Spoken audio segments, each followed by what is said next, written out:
Hello everyone, I am Simra, psychologist at Tulsi health care. So आज हम बात करने वाले हैं स्किज़ोफ्रेनिया के बारे में। हम जानेंगे कुछ सेल्फ केयर स्ट्रैटेजीज एंड कुछ सपोर्ट सिस्टम। पहले तो ये जानते हैं कि स्किज़ोफ्रेनिया क्या है। तो schizophrenia is a chronic severe mental health disease that affects how a person thinks, act. वो कैसे चीज़ों को परसीव करता है, कैसे रियलिटी को परसीव करता है, कैसे दूसरों से रिलेट कर पाता है। तो अब हम आगे बढ़ते हैं और ये जानते हैं कि स्किज़ोफ्रेनिया के क्या क्या सिम्टम्स होते हैं। पहला होता है हैलुसिनेशंस। इसके अंदर हमें आवाज़ें आती हैं या हमें कुछ चीज़ें दिखती हैं जो असल ज़िंदगी में नहीं होती हैं। That doesn't exist in the reality. It can be of any of our 5 senses, but the most common that comes in schizophrenia is hearing voices. That is आवाज़ें सुनने की क्षमता। हम बहुत ज़्यादा दूसरों की है, वो आवाज़ किसी भी चीज़ की हो सकती है बट वो रियलिटी में एग्जिस्ट नहीं करती है। दूसरा आता है हमारे डिल्यूजन्स। ये हमारे फर्म फॉल्स बिलीव्स होते हैं जो रियलिटी में नहीं होते हैं। ये कुछ ऐसे बिलीव्स होते हैं जैसे कि मुझे ऐसा महसूस होने लगेगा कि मेरे को किसी ने हरास किया है या मेरे पीठ पीछे कोई बात कर रहा है। अगर 2 लोग कोने में खड़े होकर बात कर रहे हैं तो मेरे को ये लगेगा कि वो मेरे बारे में बात कर रहे हैं। और ये बहुत ही अनशेकेबल बिलीव्स होते हैं जिनको हम डिल्यूजन्स बोलते हैं। फिर आता है हमारा डिसऑर्गेनाइज स्पीच। डिसऑर्गेनाइज स्पीच में होता है कि हम जो भी चीज़ें बोलते हैं, जो भी चीज़ें परसीव करते हैं, वो हम खुद नहीं समझ पाते और ना ही हम दूसरों को समझा पाते हैं।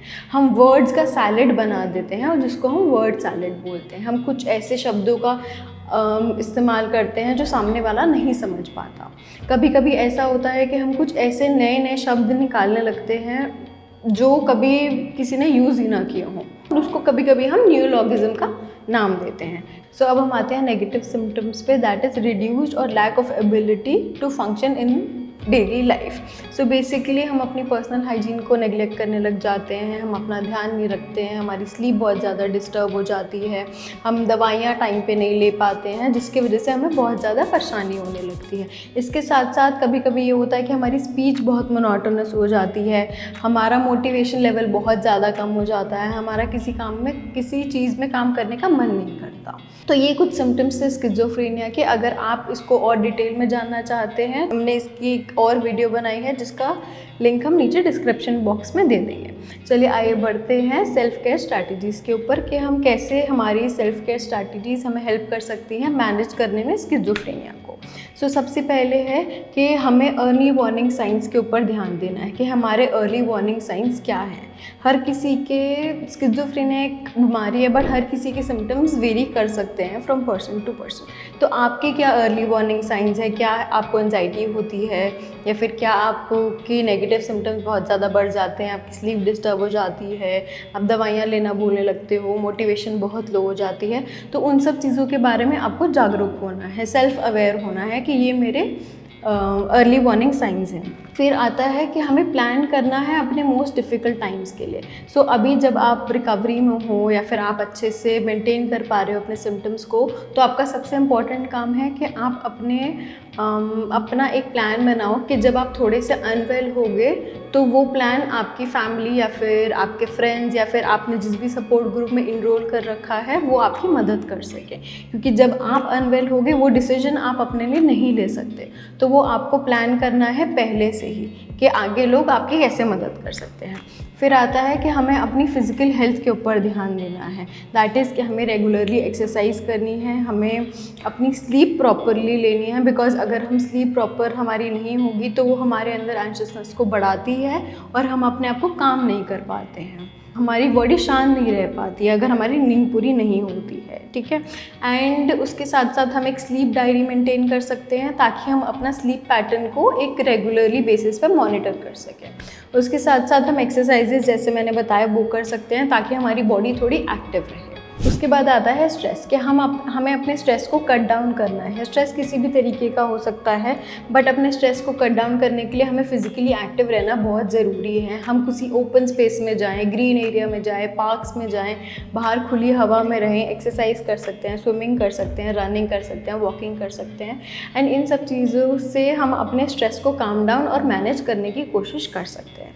फिर आता है कि हम वो चीज़ें करें जो हमें अच्छा लगता है करना, जो चीज़ें हमें इंजॉय करते हैं, जैसे कि डांसिंग हो गया, सिंगिंग हो गया, कुछ लोगों को कपड़े बुनना अच्छा लगता है तो वो कर सकते हैं, और कुछ लोगों को अलग अलग स्पोर्ट्स एक्टिविटी करना अच्छा लगता है, तो हम उस चीज़ में अपने आप को इनरोल कर सकते हैं। तो वो चीज़ हमें एक सेल्फ सेटिस्फैक्शन वाली फीलिंग देती है। और इसके साथ साथ जब हम कलरिंग करते हैं या फिर कुछ बुन रहे हैं या फिर कुछ डांस कर रहे हैं, तो that is kind of self expression, मतलब कि आप अपने आप को एक्सप्रेस कर रहे हो। तो वो एक इमोशनल बिल्डअप आपका जो यूजुअली स्किज़ोफ्रेनिया में हो जाता है वो नहीं होगा।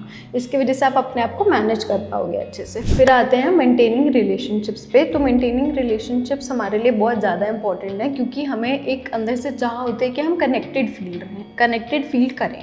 तो उसके लिए हमें अपने रिलेशनशिप्स को, जो क्लोज रिलेशनशिप्स हैं, उनके साथ रहना, उनके साथ टाइम स्पेंड करना, वो चीज़ें करनी चाहिए, ताकि हमें पता है कि वही लोग हैं जो डिफ़िकल्ट टाइम्स में आगे जाके हमारे काम आने वाले हैं। तो और फिर उनके साथ रह के हम वैल्यूड फील करते हैं कि हाँ, हमारी कुछ वैल्यू है। Even after having this problem in our life, we are valued, that is by our friends and by our family. तो अब हम आगे बढ़ते हैं सपोर्ट ग्रुप्स की तरफ, सपोर्ट सिस्टम्स की तरफ। तो सबसे पहला और सबसे इम्पॉर्टेंट होता है peer support group. Peer support group एक ऐसी जगह है जहाँ पे बहुत सारे आप ही तरीके के लोग होते हैं। कुछ लोग जिनको आप ही के जैसे कुछ प्रॉब्लम होती है या जिनको कुछ हटके भी प्रॉब्लम हो सकती है। तो वहाँ पे हम सब इकट्ठे होकर बैठते हैं, अपनी प्रॉब्लम्स को शेयर करते हैं, अपने डेली चैलेंजेस को शेयर करते हैं, कैसे हम अपनी लाइफ में आगे बढ़ सकते हैं। वो दूसरों को इंस्पायर कर सकता है। दूसरे हमारे चैलेंजेस को देख के, हमारे डील करने के तरीक़ों को देख के कुछ अपनी लाइफ में भी चेंजेस ला सकते हैं। इसकी वजह से हमें कनेक्टेड फील रहते हैं, हमें लगता है कि हम अकेले नहीं हैं जो इस प्रॉब्लम से गुजर रहे हैं। इसलिए सपोर्ट ग्रुप्स बहुत ही ज़्यादा इम्पॉर्टेंट होते हैं।